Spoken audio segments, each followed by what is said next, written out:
beri nama pedang ini Naga Puspa. Selamatkan dia. Jangan sampai jatuh ke tangan pendekar berwatak jahat.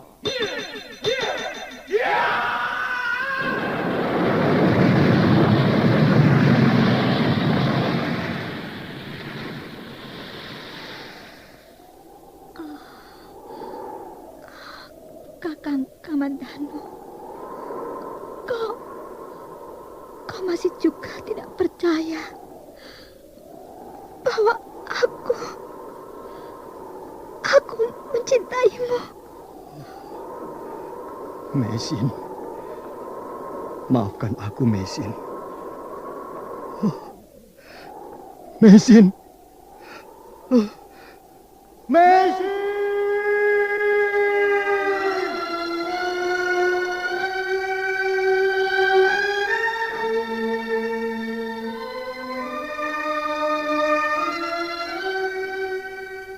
Tutur Tinula.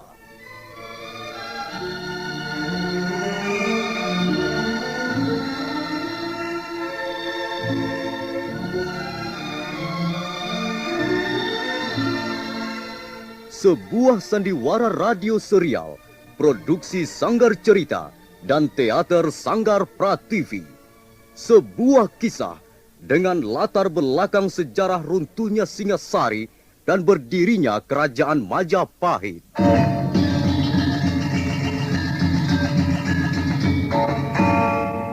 Sandiwara ini didukung oleh pemain-pemain radio yang sudah ternama. Ferry Fadli, Ivone Rose, dan Eli Ermawati.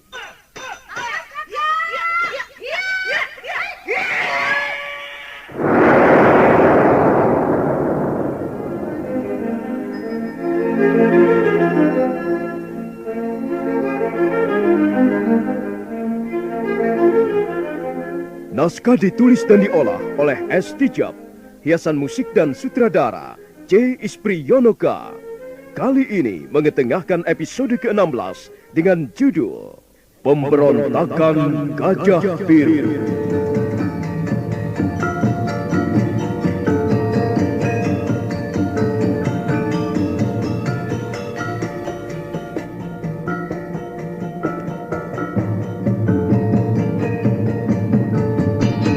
Dalam seri ke-477 ini didukung oleh para pemain Rio sebagai Panji Ketawang, Mario Kulon sebagai Kakitan Paroang, dan Asdi Suhastra pembawa cerita.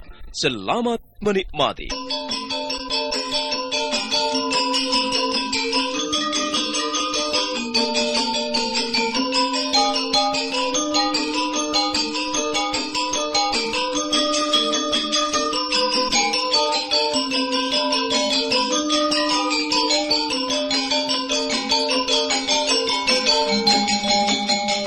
Kakitan Paroang merasa prihatin melihat perkembangan pribadi Panji Ketawang, anak asuhnya. Nampaknya Panji Ketawang kurang suka bekerja keras. Hal itu bisa membuat anak muda tersebut tidak segera mampu hidup mandiri. Hal inilah yang dikhawatirkan Kakitan Paroang. Karena itu hampir setiap malam sebelum tidur, dia selalu menasihati Panji Ketawang bagaimana seorang pemuda harus menyiapkan masa depannya sendiri. Nah, dengar baik-baik, Panji. Buka telinga dan buka hatimu. Aku bukan mengajari barang yang salah. Karena itu, tak ada salahnya kau mencamkannya baik-baik. Iya, Kek. Kau masih muda. Jalan lempang dan panjang masih terbentang di depanmu. Kesempatan masih terbuka luas. Tapi bukan berarti kau boleh enak-enak bermales-malesan, Panji. Kau justru harus segera bangun dan bersiap siaga, menyingsingkan lengan baju untuk membina masa depan. Sebab tak ada yang bisa kau kantongi tanpa lebih dulu mengeluarkan cucuran keringat. Tak ada hasil yang memuaskan tanpa kerja keras. Itulah hukumnya. Sebaliknya, Bagi orang yang hanya senang ongkang-ongkang kaki, senang bermalas-malasan, dia tak akan memperoleh apa-apa selain penderitaan. Nah, ada 3 tahap manusia dalam hidup ini untuk menjadikannya dewasa. Pertama, ialah ketika dia masih berada dalam kandungan, berada dalam gua garba sang ibu. Si bayi itu pun harus kerja keras siang malam. Ya, dia berjuang. Dia tidak tinggal diam saja menunggu, tapi juga berjuang untuk lahir ke muka bumi. Dan kedua, ialah ketika si bayi sudah lahir dan menjelma menjadi bocah. Nah, dia pun dituntut berjuang.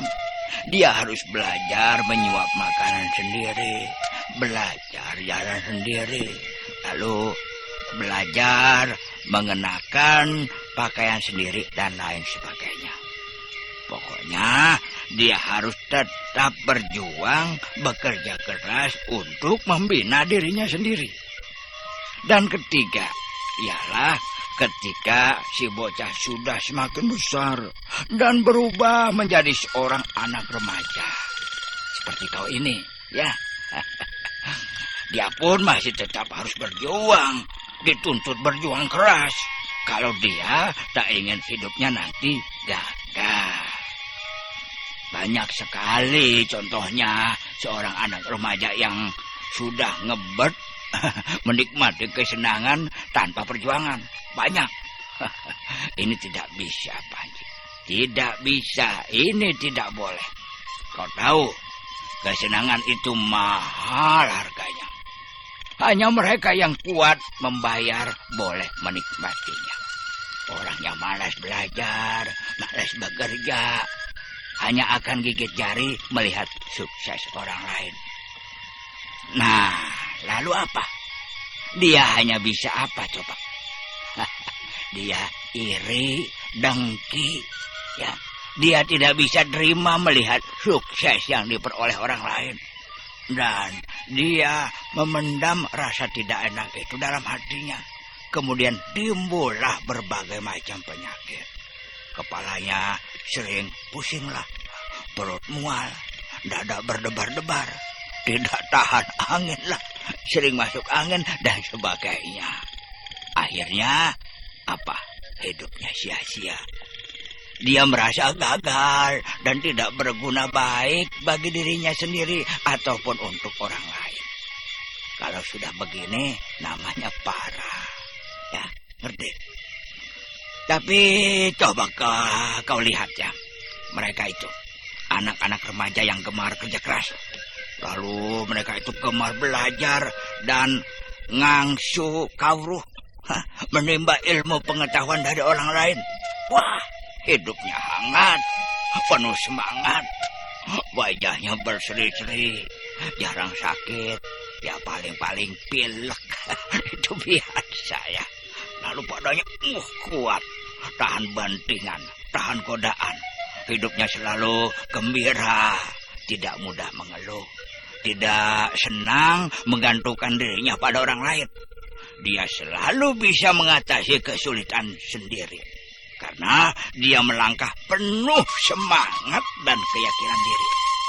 Nah, Panji, itulah yang penting, keyakinan diri. Panji, kamu dengarkan kata-kataku atau tidur, ha? Aku lapar, Kek. Oh, ya sudah. Kau makan sana. Ambil saja jatah makanku malam ini. Makan sana, makan. Tapi kakek nanti makan apa? Oh, kau tidak usah khawatir, Panji ya. Aku sudah biasa kurang makan. Dulu waktu masih muda, aku pernah 40 hari 40 malam tidak makan, tidak minum. Gitu.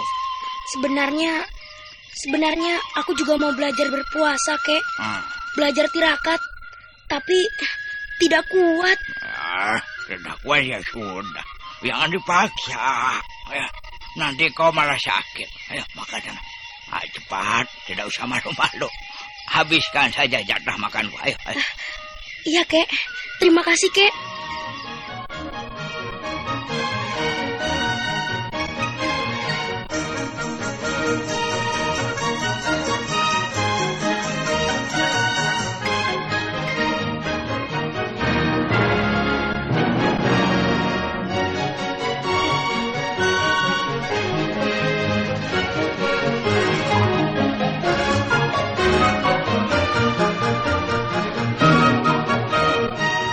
Panji Ketawang buru-buru melangkah ke sudut ruangan, lalu tangannya meraih makanan yang tersimpan di dalam keranjang bambu.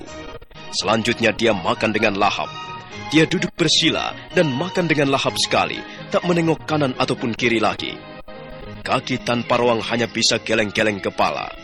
Dia merasa sangat prihatin melihat perkembangan kepribadian anak asuhnya itu. Dia sangat mencintai bocah itu, seperti dia mencintai darah dagingnya sendiri. Dia ingin berbuat sesuatu yang terbaik untuk membuat anak itu bahagia kelak di kemudian hari. Aduh, kasihan kau Panji. Nampaknya jiwamu sangat lemah. Apakah aku telah gagal mendidikmu? Apakah aku telah keliru membinamu?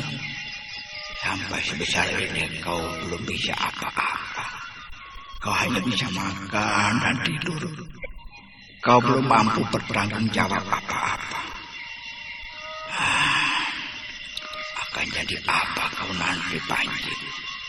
Kasihan.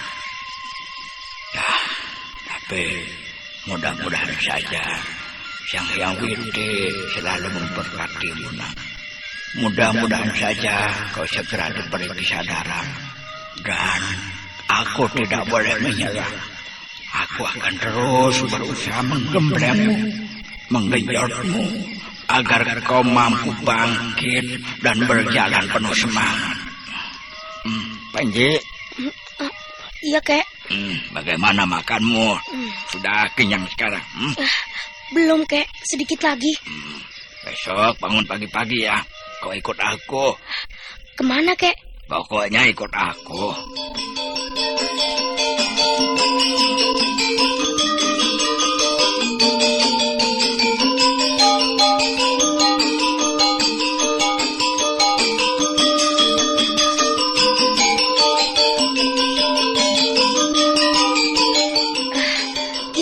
Kita mau kemana, Kek?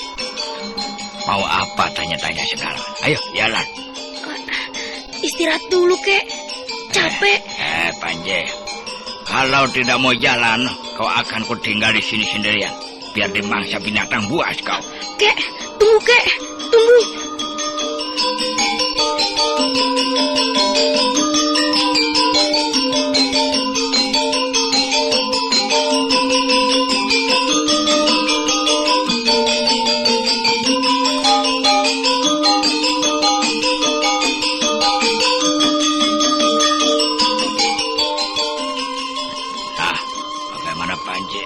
Kau senang? Lihatlah. Bukankah pemandangan alam di sini sangat indah? Ada bukit bersusun-susun. Oh, di sana, sebelah sana itu ada sungai berkelok-kelok seperti seekor ular naga. Nah, sana itu terbentang lembah yang berwarna hijau. Kau senang, Panji? Aku capek, Kek. Bukan senang. Capek. Apalagi selain capek? Aku lapar. Aku juga haus sekali. Rongkonganku seperti terbakar rasanya. Minta minumnya, Kek. Siapa yang bawa minuman? Enak saja. Kita tidak membawa perbekalan apa-apa, tahu? Lalu bagaimana, Kek? Oh ya, bagaimana? Kita bisa mati kelaparan. Oh iya, bisa. Kita bisa mampus di tempat ini dan menjadi santapan ular atau macan. Kek, aku lapar, Kek. Lapar sekali. Perutku sakit. Diam, sudah sebesar gajah kok masih mewek. Diam kamu. Aku lapar, Kek. Aku haus sekali. Bagaimana, Kek? Aduh, Panji, dengar ya. Kalau kau merasa lapar, maka kau harus berkata begini pada dirimu sendiri. Nanti laparmu akan hilang. Berkata apa, kek? Begini, ayo tirukan aku ya. Rasa lapar. Rasa lapar. Alangkah manisnya rasa lapar. Alangkah sakit. Alangkah manisnya rasa laparku. Lapar itu nikmat. Lapar itu nikmat. Haus itu sedap. Haus itu sedap. Rasa kantuk itu nikmat. Rasa kantuk itu nikmat. Penderitaan itu sahabatku. Penderitaan itu sahabatku. Penderitaan itu nikmat sekali. Penderitaan itu nikmat sekali. Barang siapa mensyukuri rasa lapar, Barang siapa mensyukuri rasa lapar, mensyukuri rasa kantuk, haus dan sakit, mensyukuri rasa kantuk, haus dan sakit. barang siapa menjadikan penderitaan sahabat karib, Barang siapa menjadikan penderitaan sahabat karib, dia akan menjadi kekasih para dewata. dia akan menjadi kekasih para dewata. Dan barang siapa memusuhi penderitaan, Dan barang siapa memusuhi penderitaan, maka dia akan dikutuk para dewata. maka dia akan dikutuk para dewata. Dan dia hanya akan memperoleh gula-gula kesenangan. Dan dia hanya akan memperoleh gula-gula kesenangan. Hidupnya akan dijauhkan dari kebahagiaan sejati. Hidupnya akan dijauhkan dari kebahagiaan sejati. Nah, bagaimana Panji? Bagaimana apanya, kek? Ya, bagaimana perasaanmu sekarang? Apa hatimu merasa lebih tentram begitu? Kau lebih tenang? Ya, kek. Hatiku jadi tenang, jadi tentram. Tapi perutku masih lapar, kek. Masih sakit. Wah, Melilit-lilit, kek. waduh. Ya kalau begitu kau memang tidak tahan lapar. Dah. Sana, cari makan di sana. Cari makanan. Iya. Di mana ada makanan, kek? Kemana aku harus mencarinya? Aduh, jangan bodoh. Kau kan diberi tangan, diberi kaki, diberi otak. Ayo, cari makan sendiri. Di hutan ini ada banyak yang bisa untuk mengganjal perutmu. Lihat tuh. Ada seekor anak kijang. Tangkap. Kau bisa membakarnya dan memakan dagingnya. Ayo cepat. Tunggu apa lagi? Katanya lapar. Ayo. Tapi bagaimana menangkapnya, kek? Anak tolol, cepat lari, tangkap kijang itu. Iya, kek. Iya, aku akan menangkapnya.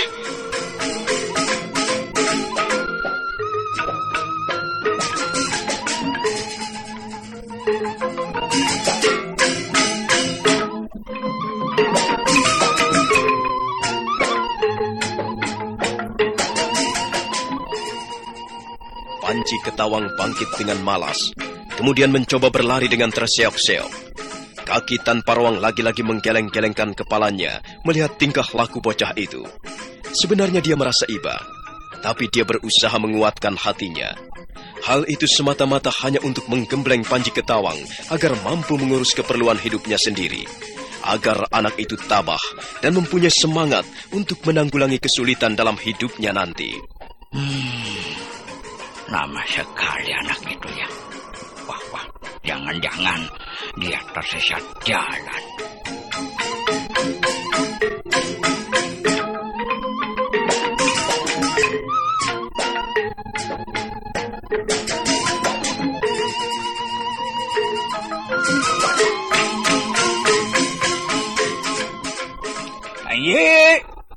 Panji!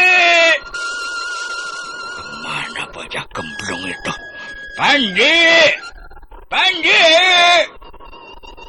Wah, tidak ada. Kemana larinya? Perasaan tadi dia di sekitar tempat ini. Itu dia. Panji, sini. Apa yang kau lakukan di situ? Aduh. Mana anak Kijang itu mana? Dia lari ke sana, kek. Lalu apa yang kau lakukan di sini? Apa? Aku tidak kuat lari lagi, kek. Perutku lapar. Aduh, perih sekali, kek. Jangan gampang menyerah ya. Ayo, cari makanan sendiri. Kalau kau mau kerja keras, di hutan ini ada banyak makanan. Ayo. Tidak, kek. Aku tidak bisa.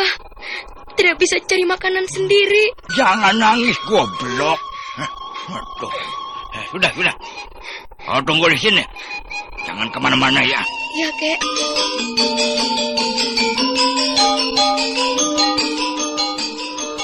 Kaki tanpa ruang lalu melompat ke balik gerumbulan semak belukar. Sementara Panji Ketawang masih terus merintih sambil mendekap perutnya. Tak lama kemudian kaki tanpa ruang sudah kembali dengan menenteng seekor anak babi hutan yang gemuk. Nah, lihat nih. Cukup untuk 2 hari makan. Ayo. Kemana, kek? Pulang. Kita akan masak daging anak babi hutan ini. Aku akan menyiapkan bumbunya dan kau menyalakan api. Ayo. Capek, kek. Kita sudah berjalan sangat jauh. Oh, jadi kau mau di sini saja? Baik, aku pulang sendiri. Tidak, jangan, kek. Jangan tinggalkan aku. Tunggu, kek. Tunggu.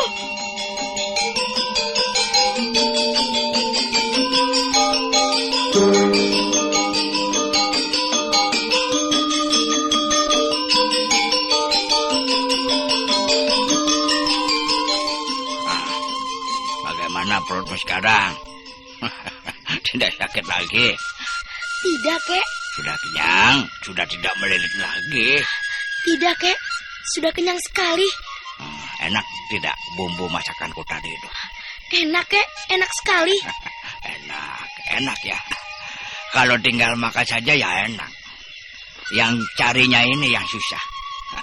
Kau harus belajar mencari makan sendiri, Panji. Kalau kau selalu bergantung pada orang lain begini, apa jadinya nanti?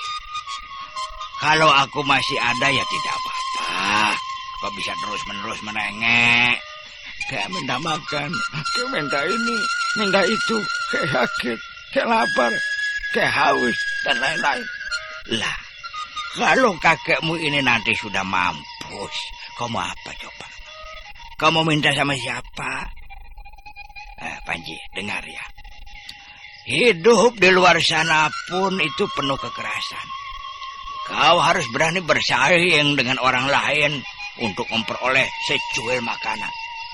Bahkan orang sampai berbunuhan hanya untuk memperebutkan sekeping daging kering.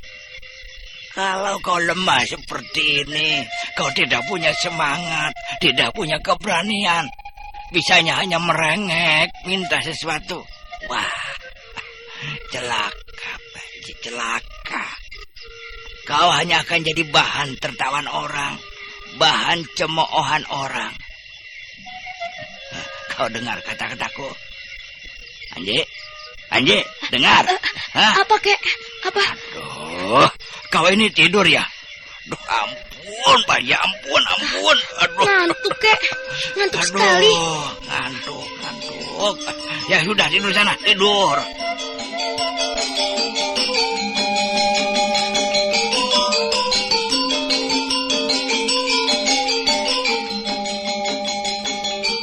Demikianlah, kaki tanpa ruang tak kurang-kurangnya memberikan pendidikan, baik yang bersifat lahir ataupun batin pada Panji Ketawang. Tapi bocah laki-laki itu tampaknya memilih sikapnya sendiri. Kaki tanpa ruang kadangkala sangat kesal dan putus asa. Masa bodoh. Mau jadi apa terserah. Dasar pemalas.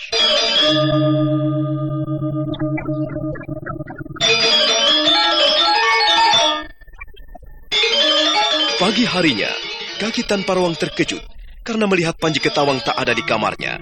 Tidak biasanya dia bangun sepagi itu. Panji! Di mana kau?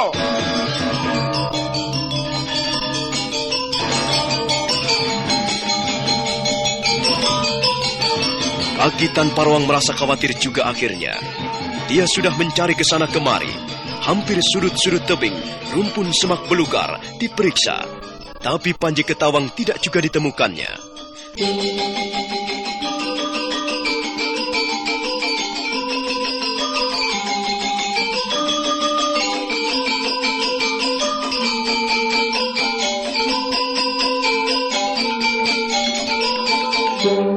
Kaki Tanpa Ruang akhirnya merasa cemas juga. Dia bingung mencari Panji Ketawang ke sana kemari. Tidak biasanya bocah itu bangun pagi-pagi dan pergi tanpa pamit. Panji! Panji! Kemana perginya si Gemblung itu? Panji! Awas ya! Jangan main-main. Nanti ku pelintir hidungmu baru tahu rasa kau. Panji! Panji! Jangan-jangan dia minggat. Panji! Panji!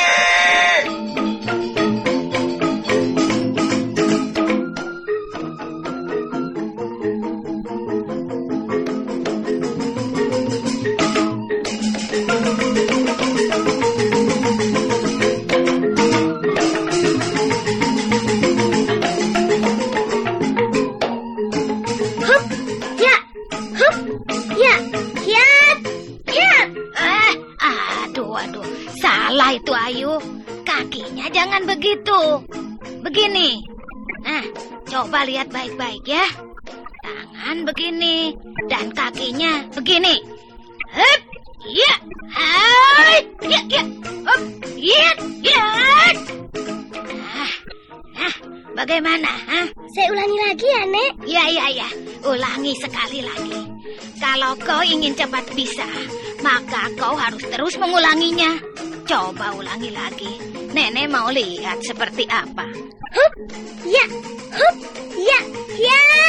hiat. Begitu, Nek. Iya, bagus. Sudah lebih bagus. Aduh, Ayu pinter sekali. Sekarang nenek mau tanya. Ayu anak siapa? Ayu anak siapa? Ayu anak Nenek Raga Runting. Bagus. Aduh, Ayu semakin pintar sekarang. Sekarang nenek tanya lagi. Mengapa Ayu harus belajar ilmu kanuragan? Mengapa coba? Supaya badan Ayu sehat. Selain itu, untuk apa coba? Ayo. Untuk memukul laki-laki jahat. Ya, bener. Aduh, Ayu kok pinter ya sekarang. Dengar Ayu, di dunia ini banyak sekali laki-laki jahat. Mereka hanya mau menang sendiri saja. Mereka selalu mau menjajah kaum wanita seperti kita.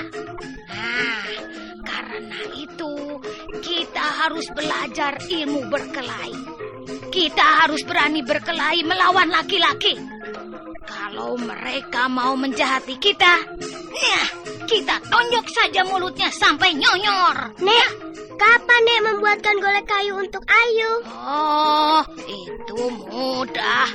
Nanti kalau Ayu sudah pandai main jurus-jurus nenek. Tapi kapan, Nek? Oh, kok harus sabar dulu ya, Nduk ya.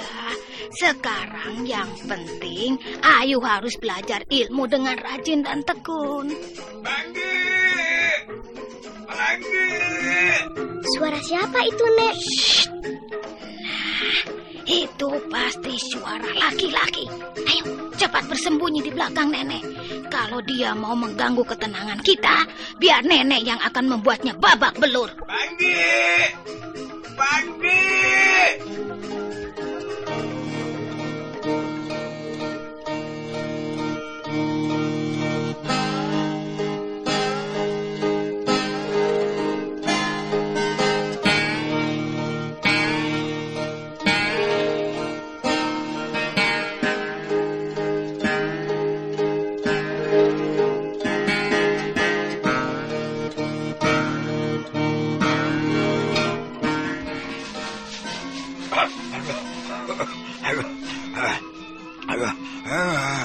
Mau putus saya napasku. Lebih baik napasmu putus, biar mampus. Mau apa kau datang kemari sapi ompong? Mau ngajak bertarung lagi ya? Mau berapa jurus lagi? Tunggu. Tidak, Kambing Peot, tidak. Aduh, aku tarik napas. Aduh, ini aku datang bukan untuk mengajakmu tengkar. Mau apa? Sabar. Aku kemari untuk mencari Panji Ketawang, anak asuhanku itu. Kau pikir aku menyembunyikan setan cilik pemalas itu? Cari saja di tempat lain. Aduh, jangan begitu, Kambing Peot. Aku datang dengan maksud baik-baik. Ini kok sambutannya pahit banget sih. Wah. Bocahmu itu tidak ada di sini. Cari saja di tempat lain. Apa itu belum cukup? Wah. Kemana ya perginya bocah edan itu? Aduh, bikin susah orang tua saja. Bocah seperti itu lebih baik kau buang saja ke tengah hutan. Lain dengan bocahku ini. Dia anak baik. Dia dapat menyenangkan hatiku. Coba, ayo anak siapa? Ayo anak siapa coba? Ayo anak nenek Raga Runting. Bohong. Sapi tua, awas. Jangan macem-macem kau ya. Kau ini jangan mendidik yang tidak baik pada bocah itu. Mendidik yang tidak baik bagaimana? Nah iya, anak kecil jangan diajari bohong. Kau harus mengajarkan kejujuran, bukan kebohongan. Diam! Jangan turut campur urusanku. Lebih baik kau urus bocahmu sendiri yang kemblung itu. Ayu Wandira adalah tanggung jawabku. Kalau kau berani turut campur, aku tidak akan mengampunimu lagi.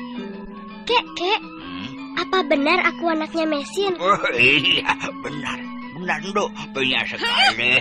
Kau memang anaknya Mesin. Waduh, kurang ajar. Kau mau pergi tidak, sapi apa? Dengar ya, kau ini bukan anak Kambing Peot itu. Ibumu cantik, tidak jelek seperti nenek itu. Setan alas, kaki tampar ruang cari gara-gara.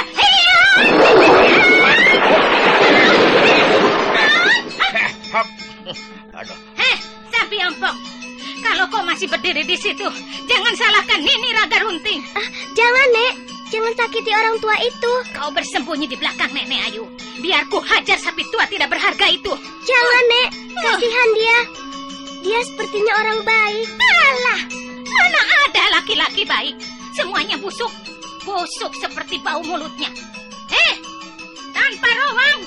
Ambil ikat kepalamu yang badak itu. Dan mari kita bertarung. Wah, tidak. Tidak ada gunanya. Tidak ada manfaatnya. Lebih baik aku pergi saja. Nah, ayo. Kakek pergi dulu ya.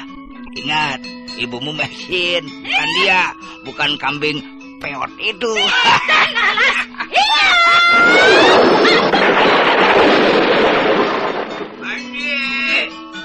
Panji!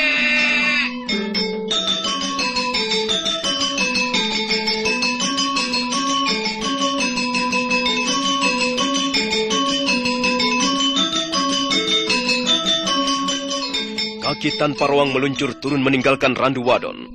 Laki-laki tua itu terus berlari sambil memanggil-manggil Panji Ketawang. Sekarang dia benar-benar cemas. Dia takut Panji Ketawang benar-benar minggat. Akhirnya dia memutuskan untuk kembali lagi ke Randu Lanang. Kaki tanpa ruang tertegun sesaat, begitu kakinya mulai menanjak tebing.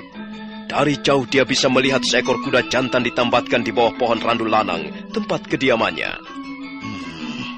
Kuda siapa itu? Jangan-jangan aku harus berurusan dengan para penjahat. Kalau dia berani mengganggu Panji, akan kusikat sampai habis.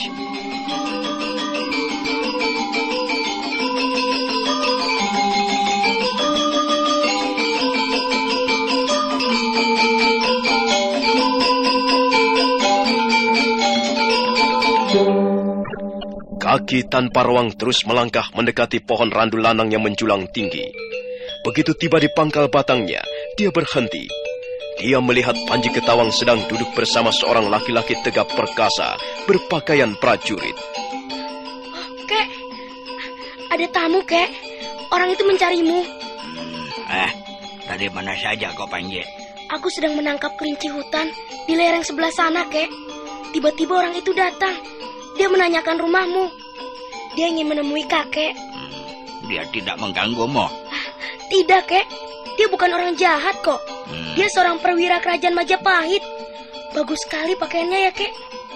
Gagah sekali orang itu ya, kek. Sudah.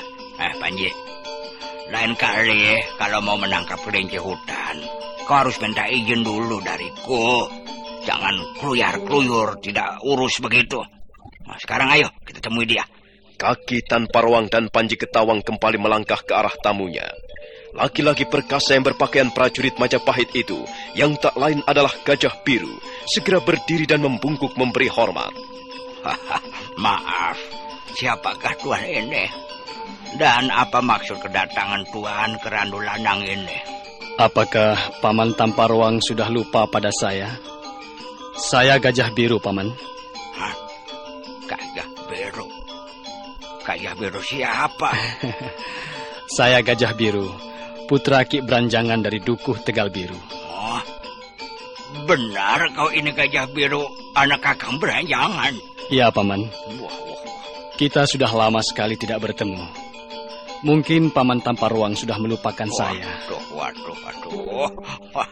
Maafkan pamanmu ini Gajah Biru ya. Aduh.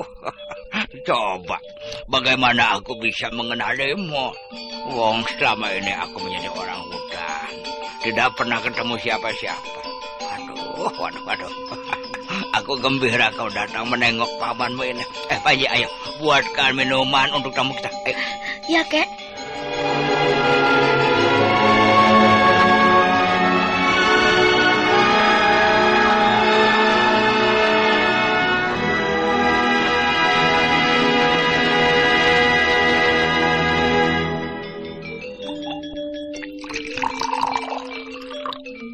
Ayo, diminum Gajah Biru.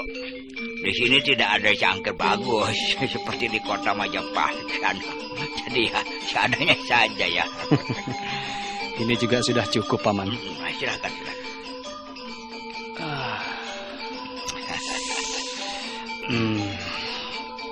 Tenang sekali tempat ini. Tidak bising seperti suasana dalam kota. Ya beginilah. Aku ini orang yang ketinggalan zaman, Gajah Biru. Aku buta perkembangan dan kemajuan zaman. Kau jangan bertanya macam-macam soal kehidupan luar sana, ya. Sebab aku tak akan bisa menjawabnya. Wah. Kau sudah menjadi orang besar sekarang, Gajah Biru. Pakaian bagus. Kau sudah menjadi orang pangkat, ya. Wah, kalau saja Kakang Branjangan masih ada. Tentu dia sangat gembira melihatmu, Gajah Biru. Kau jadi prajurit Majapahit ya, Gajah Biru, iya? Iya, Paman. Saya bekerja di Majapahit sudah cukup lama. Saya mulai masuk dinas keprajuritan semenjak terjadi perang besar antara prajurit-prajurit Majapahit melawan bala tentara Kediri. Saya bergabung dengan pasukan Gusti Lembusora. Ya, syukurlah.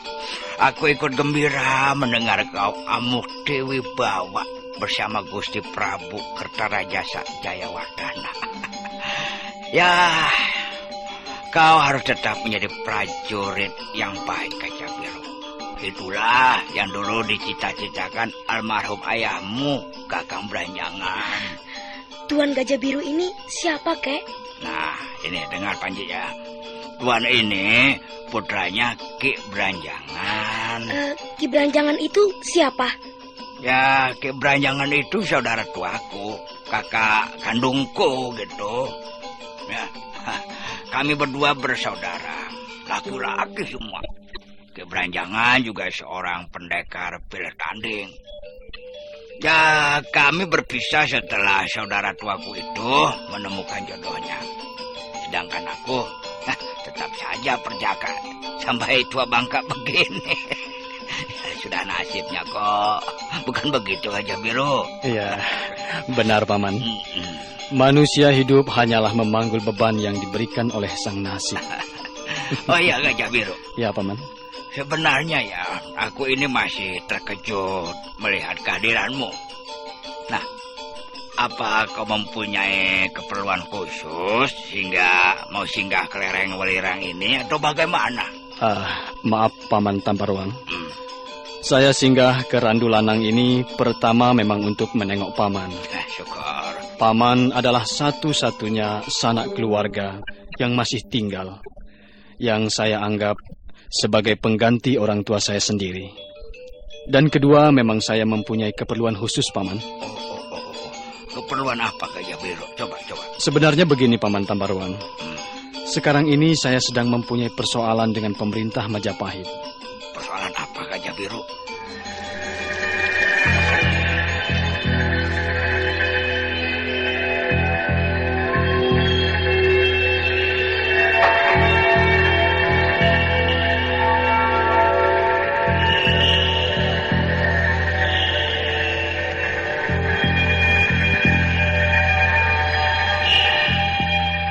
Gajah Biru lalu membeberkan persoalan yang dihadapinya dengan pemerintah Majapahit, terutama sekali dengan kelompok Sang Ramapati yang selalu berusaha memojokkan Lembu Sora. Kaki Tanparwang manggut-manggut setelah Gajah Biru selesai berkata-kata. Jadi begitu. Ya, begitulah Paman. Sekarang saya memasang tenda di lereng Welirang sebelah utara. Saya membawa tidak kurang dari 500 prajurit, Paman. Loh, lalu bagaimana dengan keluargamu itu gimana? 2 orang istri saya ikut serta, Paman. Juga anak-anak saya. Mereka semuanya mendukung langkah-langkah saya dalam usaha mempertahankan diri sebagai prajurit sejati. Saya sudah tidak tahan lagi hidup berdekatan dengan Ramapati dan kaki tangannya. Gajah Biru. Iya, Paman. Ya, aku kira tindakanmu itu tidak bijaksana. Kau terlalu gegabah. Ya. Apa yang bisa kau lakukan dengan 500 orang prajurit itu? Kau pikir kalian bisa menanggulangi serbuan prajurit Majapahit yang jumlahnya pasti jauh lebih besar itu? Ya, aku ini orang awam, Gajah Biru. Kau pasti lebih berpengalaman dalam menghadapi persoalan perang karena kau memang seorang prajurit, ya kan? Tapi kali ini aku berani mengatakan bahwa kau kurang bijaksana. Kau pasti hanya terburu nafsu. Kukira benar apa yang dikatakan Lembu Sora itu. Kau harus pandai mengendalikan dirimu. Saya sudah tidak tahan lagi, Paman. Tindakan Ramapati menurut pendapat saya sudah tidak bisa dibiarkan lagi. Gusti Lembu Sora sendiri nampaknya kurang mempunyai keberanian untuk mengambil sikap tegas. Bukan, Gajah Biru. Bukan kurang keberanian. Lembu Sora itu mempunyai wawasan dan pemikiran yang lebih jauh. Dia selalu melihat persoalan dari banyak sudut. Dia tidak ingin langkahnya nanti akhirnya justru akan menghancurkan semuanya. Menghancurkan apa yang selama ini telah dibangun bersama-sama begitu. Lalu apakah sikap dan tindakan Ramapati itu harus dibiarkan sehingga kita semua juga yang akan menjadi korban? Itu juga tidak bisa, Paman. Kita harus berani melakukan sesuatu yang penting yang akan bermanfaat untuk Majapahit. Betapapun akibatnya bagi diri kita, betapapun pahitnya. Bagaimanapun ketegasan itu perlu, Paman. Baik, ya, baiklah Gajah Biru.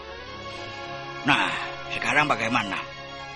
Apa yang bisa aku lakukan untuk membantumu? Coba ya, kau lihat sendiri keadaanku sekarang ini. Aku sudah tua, sudah bongkok. Kukira aku tidak banyak artinya lagi untuk urusan-urusan perang seperti ini, Gajah Biru. Saya sangat membutuhkan bantuan Paman Tamparwang. Saya hanya mempunyai seorang perwira andalan. Dia bernama Rake Mandana. Tapi saya kira untuk memimpin 500 orang prajurit tidak cukup hanya kami berdua saja, Paman. Karena itu saya mohon Paman Sudi menjadi salah seorang pemimpin prajurit kami. Saya tahu, Paman mumpuni dalam hal ulah kanuragan. Saya membutuhkan keahlian Paman untuk menanggulangi serangan-serangan prajurit Majapahit. Bagaimana Paman Tamparwang? Paman bersedia?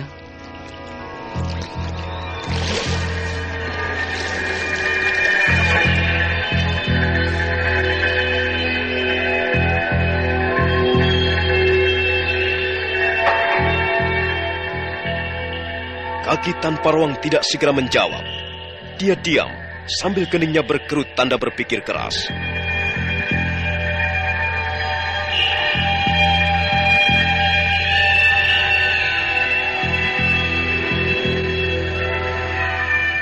Nah, bagaimanakah kisah selanjutnya? Apakah kaki tanpa ruang akan mau membantu Gajah Biru, keponakannya? Saudara pendengar, silahkan menunggu seri berikutnya. Sampai jumpa.